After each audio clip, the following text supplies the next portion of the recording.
bahas tentang kemasan dan penyimpanan bahan pangan loh. Tapi sebelumnya, apakah ada yang sudah tahu tentang materi ini? Oh, pengemasan dan penyimpanan ya? Kalau itu saya tahu. Jadi, pengemasan pangan adalah proses atau kegiatan yang melibatkan penggunaan bahan-bahan tertentu untuk melindungi, menyimpan, dan mengemas produk pangan agar tetap terjaga kualitasnya, aman untuk dikonsumsi, dan mudah untuk didistribusikan serta dipasarkan kepada konsumen. Fungsi pengemasan pangan yang pertama yaitu melindungi produk, memperpanjang umur simpan, ketiga mempertahankan kualitas, keempat memudahkan penyimpanan dan transportasi, kelima informasi dan labeling, keenam meningkatkan daya tarik produk, ketujuh keamanan pangan, dan yang kedelapan pengendalian portion. Sedangkan penyimpanan pangan adalah proses atau kegiatan yang melibatkan penempatan dan pengaturan produk pangan dalam kondisi yang tepat untuk menjaga kualitas, keamanan, dan ketahanan produk pangan tersebut.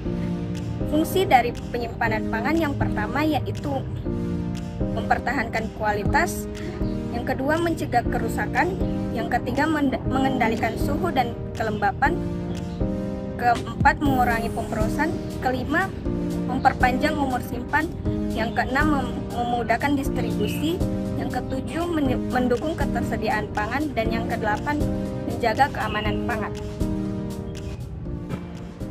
Oh gitu, sekarang saya jadi paham. Lalu terkait dengan penyimpanan, apakah ada faktor-faktor yang mempengaruhinya? Tentu saja ada beberapa faktor yang dapat mempengaruhi penyimpanan bahan pangan. Jadi, faktor-faktor yang dapat mempengaruhi penyimpanan pangan, yang pertama itu ada suhu. Suhu memiliki peran yang penting dalam penyimpanan pangan. Suhu penyimpanan pangan berbeda-beda tergantung pada jenisnya, seperti pada daging dan olahannya yang harus disimpan pada suhu dingin ataupun beku. Yang kedua itu ada kelembaban. Kelembaban yang tinggi dapat meningkatkan risiko pertumbuhan jamur dan bakteri, serta mempercepat terjadinya pembusukan pada bahan pangan yang segar, seperti pada buah-buahan dan juga sayur-sayuran. Sedangkan kelembaban yang rendah dapat membuat makanan menjadi kering ataupun keras, seperti pada sereal dan juga kacang-kacangan. Yang ketiga itu ada cahaya. Paparan cahaya seperti sinar matahari dapat membuat reaksi kimia pada makanan, sehingga nilai gizinya dapat berkurang dan juga mengubah rasa serta warnanya. Yang keempat itu ada udara. Udara yang masuk ke dalam kemasan pangan dapat mempengaruhi kualitas, keamanan, dan juga umur simpan makanan. Yang kelima itu ada kontaminasi mikroba. Makanan yang terkontaminasi bakteri, jamur, ataupun mikroorganisme lainnya dapat menyebabkan keracunan makanan dan juga pembusukan. Maka dari itu, penting untuk menjaga kebersihan dan juga sanitasi makanan dalam penyimpanan. Yang keenam itu ada jenis kemasan. Jenis kemasan seperti yang kedap udara itu dapat mencegah terjadinya kelembaban dan juga masuknya udara, sehingga makanan akan tetap segar lebih lama. Yang ketujuh itu ada sifat alami. Makanan yang memiliki kandungan air yang lebih tinggi lebih mudah rusak dibandingkan makanan yang kering. Kemudian, makanan yang memiliki pH rendah atau asam cenderung lebih tahan terhadap pertumbuhan bakteri dibandingkan makanan dengan pH basa ataupun netral. Yang terakhir itu ada bahan tambahan. Penggunaan bahan tambahan seperti pengawet kimia ataupun alami dapat memperpanjang usia simpan makanan. Selain itu, ada juga penggunaan antioksidan seperti vitamin E dan C yang dapat menghambat oksidasi lemak dan pigmen makanan, menjaga rasa, warna, dan juga nilai gizi pada makanan. Itulah beberapa faktor yang dapat mempengaruhi penyimpanan pangan. Terus kalau jenis-jenis kemasan itu ada apa saja? Nah, kalau jenisnya ada 3. Nah, yang pertama yaitu kemasan Premier. Nah, kemasan inilah yang berkontak langsung dengan si makanan tersebut.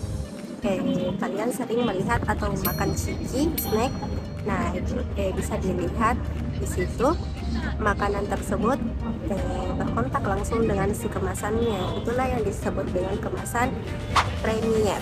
Nah, maka dari itu kemasan ini harus merupakan komponen yang aman untuk menghindari reaksi kimia yang bisa menyebabkan perubahan rasa dan lain-lain. Yang kedua yaitu kemasan sekunder. Nah, kemasan sekunder ini yaitu untuk fungsinya untuk melindungi kemasan Premier tadi agar si produk tidak gampang untuk rusak. Nah, yang ketiga yaitu kemasan tersier. Nah, kemasan ini yang merupakan kemasan terluar dari yang sebelum-sebelumnya. Ini berguna untuk melindungi produk dari benturan-benturan atau kerusakan dari pada saat proses pengiriman. Nah, ini misalnya seperti kotak kontainer, kardus besar. Kalau begitu ada nggak sih tips penyimpanannya agar tetap aman? Tentu ada dong. Sini aku kasih tahu.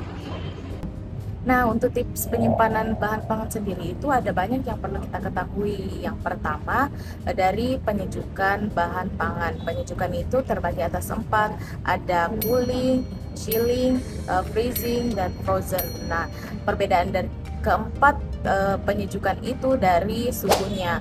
Semakin tinggi suhunya, semakin lama pula bahan pangan tersebut akan rusak. Terus yang kedua itu kita harus memberikan wadah yang kedap udara atau bisa dengan kemasan aslinya juga kita simpannya. Nah, terus yang ketiga itu kita harus memisahkan bahan pangan yang udah dimasak dan yang belum dimasak. Jadi pemisahan penyimpanannya itu harus secara terpisah ya teman-teman. Terus yang di dalam penyimpanan bahan pangan itu ada istilah first in first out. Jadi kita harus menggunakan atau mengonsumsi makanan pangan yang kita simpan terlebih dahulu atau yang lebih lama kita simpan.